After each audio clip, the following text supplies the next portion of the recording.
Ang bawat taong nakakasalubong o nakakasalamuhan natin may kanya-kanyang hamong hinaharap sa araw-araw. Ang ilan sa kanila nabago ang takbo ng buhay dahil sa isang pinangingilagang karamdaman. Sakit na nagdulot din ng pangungutya at diskriminasyon. At kalaunay naging sagisag ng katatagan at pag-asa.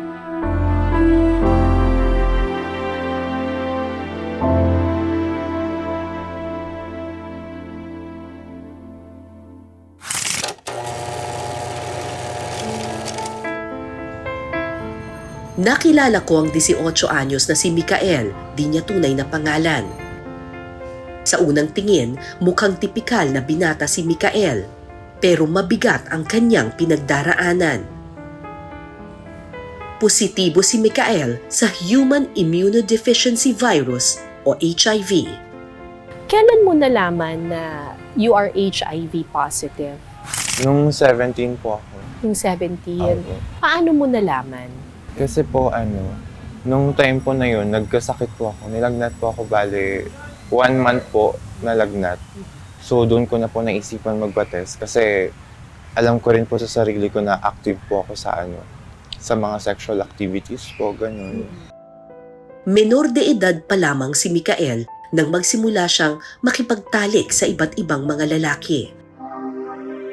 Pero hindi lang daw basta tawag ng laman ang nag-udyok sa kanya, kundi ang matinding tawag ng bulsa. Bale, i-hire ka po for yun po, yung makikipag-sex ka sa kanila, ganun. Bale, doon po ako kumukuha minsan ng kapag nare-short po ako sa mga tuition ko, sa mga exam permits ko po, ganun. Magkano yung bayad sa'yo doon? Nag-range po dati ng 1.5 to 2K po. Maagang naulila sa mga magulang si Micael. May mga pagkakataong hindi sapat ang suportang pinansyal na ibinibigay sa kanya ng mga kamag-anak para sa pangmatrikula. Nagtanong po ako sa friends ko na ano kayong magandang racket? Considering po yung age ko na yun, syempre minor po ako, wala pong tatanggap sa akin sa mga trabaho, ganun. So merong friend po sa akin na nag-alok na, ate meron akong alam, ganyan-ganyan. Merong app kasi na in-introduce po ako sa isang, bali hooking up po siya. Tapos doon na po ako napasok na, magpo-for hire ka pero ganyan-ganyan. Hindi ka gumagamit ng protection? Minsan po gumagamit, minsan po hindi. Although aware naman po ako sa pwedeng mangyari, pero nung time po kasi na yun, parang iniisip ko na siguro hindi pa naman siguro laganap dito sa sa province natin yung ganung sakit. Ay, alam ko po yung risk, pero parang doon po kasi nagbe-base lang ako sa physical appearance ng tao po. Na kapag mukha naman siyang healthy, ganun, siguro naman wala, ganun. Matapos niyang magpa-test, March 2023, lumabas ang resultang positibo siya sa HIV. Talagang nag-blackout po ako, tapos hindi ko na po alam kung anong sasabihin ko. Bakit hindi mo sinabi sa family mo? Kasi po, yung iba po sa kanila homophobic po sila na itatopic din po yung HIV sa mga balita, ganun. Ikaw, kapag nagkasakit ka ng ganyan, bakla ka pa naman, ganyan. Papalayasin kita, ganyan. Or ipagtitigil kita sa pag-aaral, ganun. Nakakakuha po ako ng ganung threat, kaya hindi po ako open sa kanila. So, sinong may alam ngayon na meron kang HIV? Sa family ko po wala po talaga, kahit sino. So, bale, mag-isa ko pong in-overcome po lahat, pati yung mga laboratories, gano'n. Kahit mga friends ko, hindi ko po mapagsabihan Isa lang si Micael sa mahigit 100,000 Pilipinong kasulukuyang nakikipaglaban sa HIV. Ang virus na ito umaatake at nagpapahina sa immune system ng tao.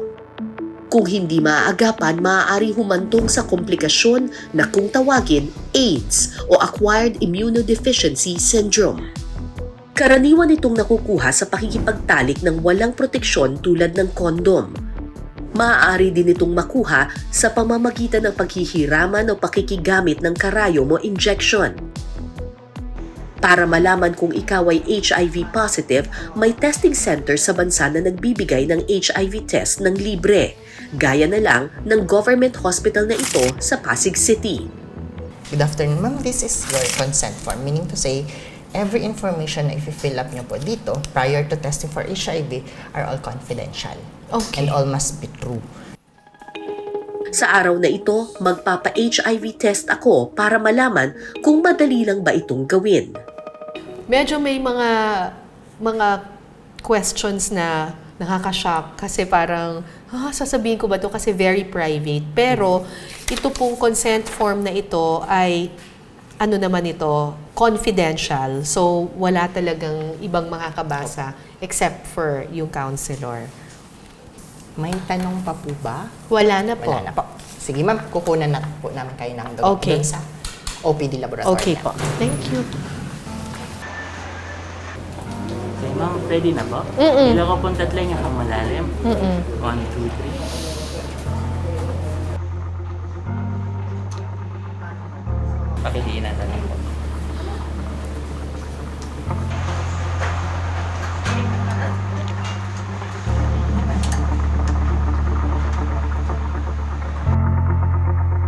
Ang nakuhang dugo ilalagay sa rapid test pad.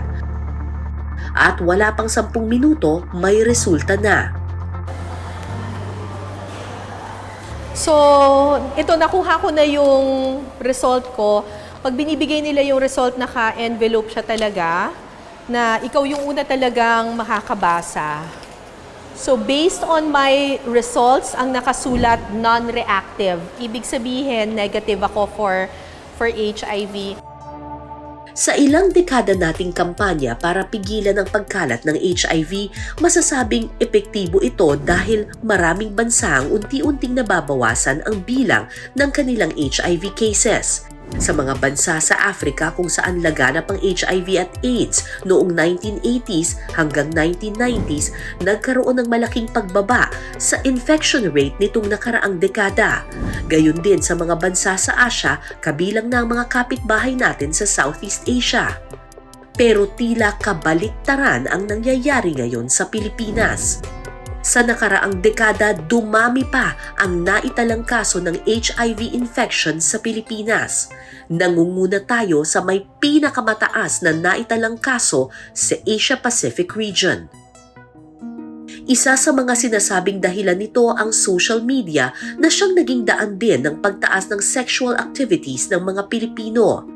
Social media, isa po yan. It's easier for the young population, yung key population po natin to connect with each other. So, isang text away, isang app away, mahahanap nila yung compatible sa kanila for their connection.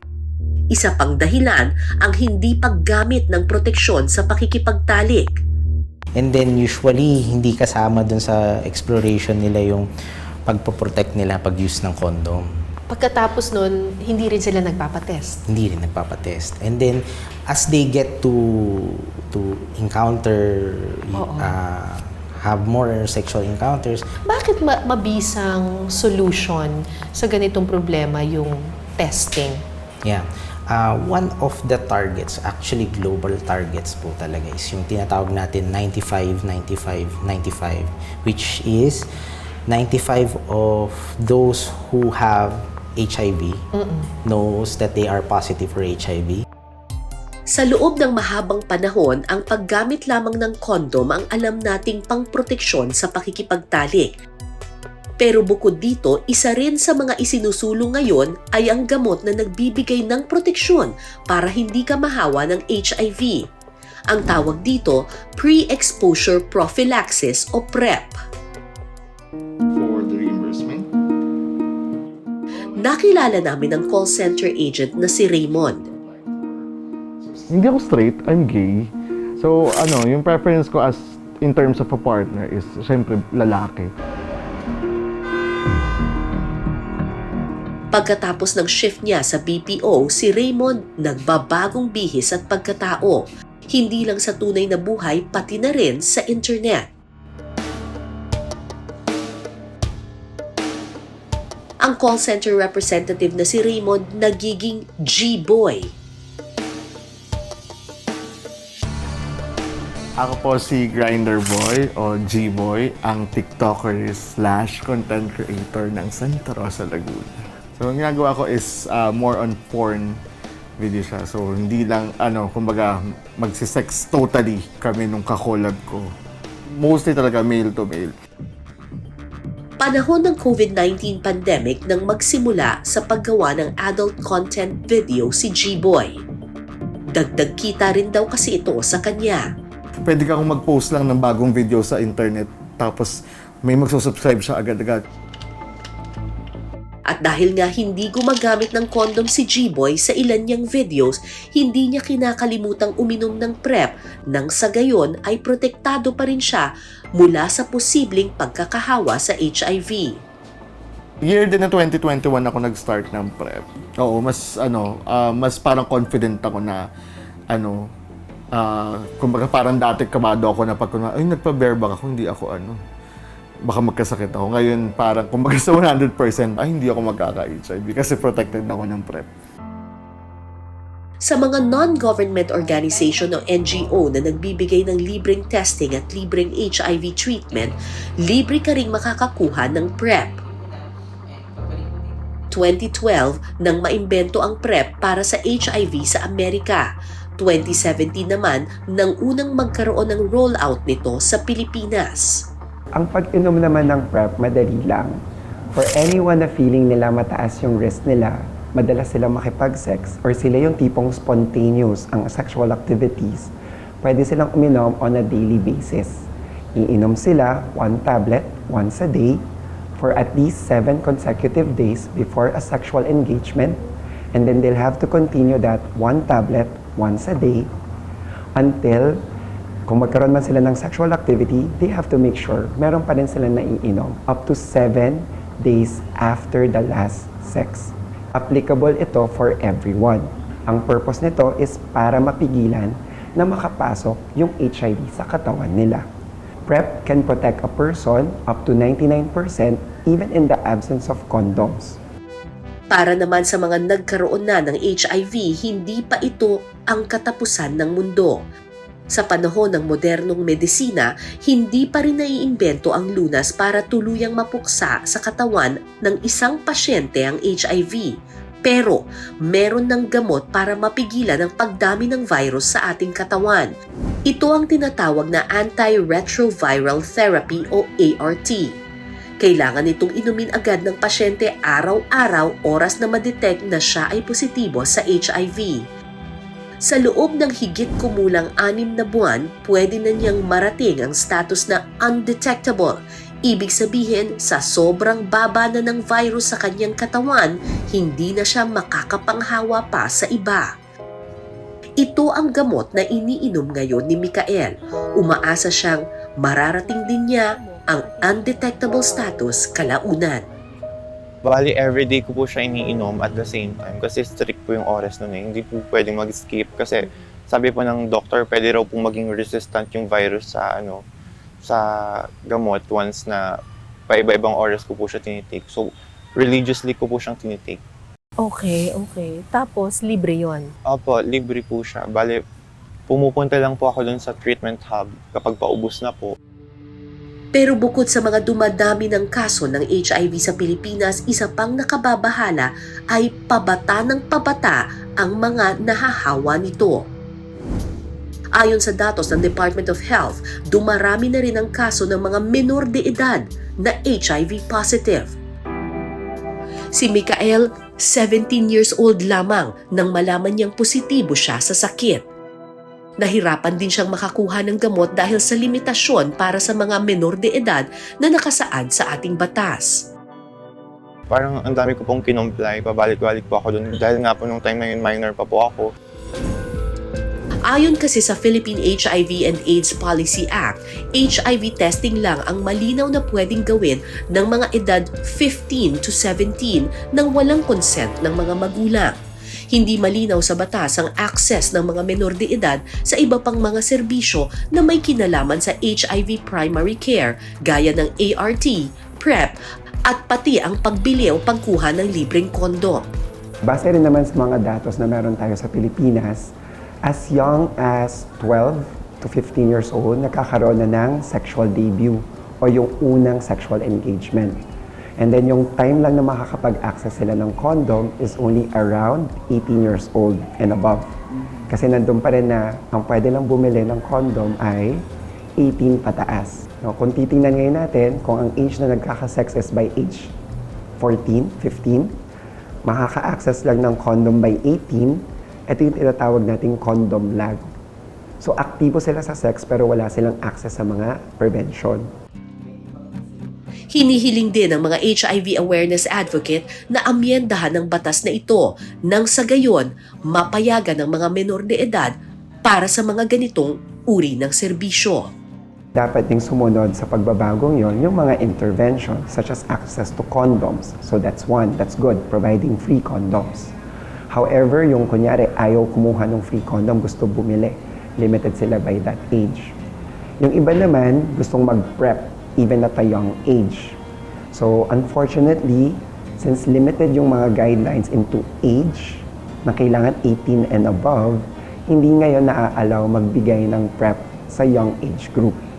Laging naka-angkla pa rin doon sa issue or concern about minors providing consent na kailangan may either parental consent or assent coming from a medical provider. Ayon naman sa Philippine National AIDS Council o PNAC, kasalukuyan na nilang inaasikaso ang pag-amyenda sa batas ukol sa HIV at AIDS. Sa bago nating IRR ngayon, na draft pa lang siya, hopefully ma-address natin to. Kasi ang sinasabi natin ngayon sa ating IRR is, ang kailangan natin tignan is yung saan ba yung pinaka-best interest ng bata. No? And this is, pag na-diagnose siya na may HIV, dapat i-treat dapat kaagad siya. This coming September, we will be having this, meron po tayong PNAC plenary meeting at i-present yung first draft.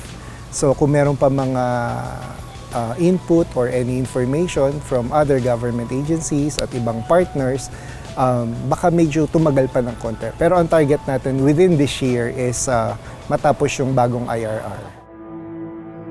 Bukod sa malaking tulong na maibibigay ng medisina, kailangan din ng mga taong may HIV ang suportang emosyonal.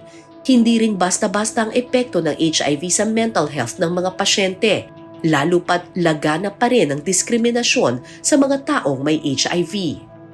Ang isa pang maaaring nakakaapekto sa behavior nating lahat is of course ang ating mga personal and cultural biases. So for example, ang isang tao mahihiyang magpa-test kasi ay pag nalaman nilang sexually active ako, marumi akong tao, na may STI akong dala or ako yung nagkakalat. May stigma, no? Self-stigma yon. Then meron din kapag tayo may nalaman tayo, ay si kapitbahay A nagpupunta sa social hygiene clinic, siguro may STI yan. So meron tayong mga interpersonal stigma na tayo mismo ang nagbabato sa ibang tao. So nakakaranas ng diskriminasyon din yung taong maghahanap ng HIV services, whether coming from a colleague, a peer, or even from a healthcare provider. Sa ngayon, hindi pa handa si Micael na aminin sa kanyang pamilya at mga kaibigan ang kanyang pinagdaraanan. Sinong support system mo in terms of yung mental health mo, emotionally? Sinong napagsasabihan mo? Wala po talaga eh. Pero minsan, mga strangers po sa Facebook pero anonymously lang po. Hindi ko po talagang nilalantad yung identity ko. Bakit tinatago mo? Hindi lang sa family mo, pero other... Kasi sure po kung andun magkakaroon po ng discrimination, especially po na alam po natin lahat na hindi po lahat ng tao is educated sa ganitong sakit. Ine-encourage na dapat open ang mga magulang to discuss these things sa mga anak. Kasi nga, para yung bata would feel safe to discuss this sa family.